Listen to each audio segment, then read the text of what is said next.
தற்போது கிடைத்துள்ள அண்மை தகவல், மாணவர் ஒருவர் கார் ஏற்றிக் கொள்ளப்பட்டுள்ளார். இதனால் உறவினர்கள் மறியலில் ஈடுபட்டுள்ளனர். தற்போது கிடைத்துள்ள அண்மை தகவலாக இதனை நாம் பார்த்துக் கொண்டிருக்கிறோம்.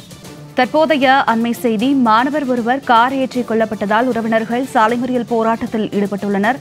தற்போது கிடைத்துள்ள அண்மை தகவலாக இதனை நாம் பார்த்துக் கொண்டிருக்கிறோம். தற்போது கிடைத்துள்ள அண்மை செய்தி, மாணவர் ஒருவர் கார் ஏற்றி கொல்லப்பட்ட சம்பவத்தால் உறவினர்கள் சாலை மறியல் போராட்டத்தில் ஈடுபட்டுள்ளனர். அண்மை தகவலாக இதனை நாம் பார்த்துக் கொண்டிருக்கிறோம். விவரங்களோடு இணைகிறார் எமது சிறப்பு செய்தியாளர் ராம்குமார். வணக்கம் ராம்குமார், இது குறித்த விரிவான தகவல்களை சொல்லுங்க. ஜனனி, நேற்று நள்ளிரவு சென்னை அண்ணா நகரில் அயனாவரத்தை சேர்ந்த நிதின் என்ற கல்லூரி மாணவர் கார் ஏற்றி கொல்லப்பட்டார். இந்த சம்பவத்தில் தொடர்புடைய கே நகர் திமுக தலைமை செயற்குழு உறுப்பினர் தனசேகரனின் பேரன் சந்துரு என்பவர் இந்த சம்பவத்தில் ஈடுபட்டிருக்கிறார்.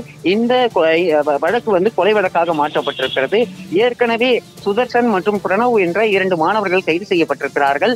அங்கு இருக்கக்கூடிய கண்காணிப்பு கேமரா பதிவுகளை வைத்து விசாரணை செய்ததில் இந்த விபத்தை ஏற்படுத்திய சந்துரு தற்போது தலைமறைவாகிவிட்டார். தனசேகரனின் மகள் வயிற்று பேரனான சந்துரு என்பவர், அவருடைய மகள் கனிமொழி. இவர் தென்சென்னை மாவட்ட மகளிரணி அமைப்பாளராக இருக்கிறார். அவருடைய மகன் தான் சந்துரு. இவர் மதுரவாயிலில் உள்ள தனியார் கல்லூரியில் படித்து வருகிறார். முன்விரோதம் காரணமாக இந்த நிதினை கார் ஏற்றி கொலை செய்திருக்கிறார். இந்த சம்பவம் தொடர்பாக தற்போது 2 பேர் கைது செய்யப்பட்ட நிலையில் முக்கிய குற்றவாளியாக இருக்கக்கூடிய சந்துரு என்பவரை கைது செய்ய வேண்டும் வலியுறுத்தி சென்னை கீழ்ப்பாக்கம் அரசு மருத்துவமனை அருகே உறவினர்கள் மற்றும் நிதினின் தாயார் உள்ளிட்ட ஏராளமானோர் சாலை மறியல் போராட்டத்தில் ஈடுபட்டு வருகிறார்கள். குறிப்பாக நேற்று நள்ளிரவு நடைபெற்ற இந்த கார் ஏற்றி கொலை செய்யப்பட்ட சம்பவத்தை காவல்துறையினர் அதாவது விபத்து வழக்காக பதிவு செய்ய தொடர்ச்சியாக உறவினர்களிடம் வற்புறுத்தி இருக்கிறனர். இந்த நிலையில்தான் தற்போது இந்த வழக்கு கொலை வழக்காக மாற்றப்பட்டு சுதர்சன் மற்றும் பிரணவ் ஆகியோர் கைது செய்யப்பட்டிருக்கிறார்கள். இந்த சம்பவத்தில் தொடர்புடைய சந்துருவை உறவினர்கள் தலைமறைவாக்கிவிட்டனர். உடனடியாக அவரை கைது செய்ய வலியுறுத்தி தற்போது சாலை மறியல் போராட்டம் என்பது நடைபெற்று வருகிறது.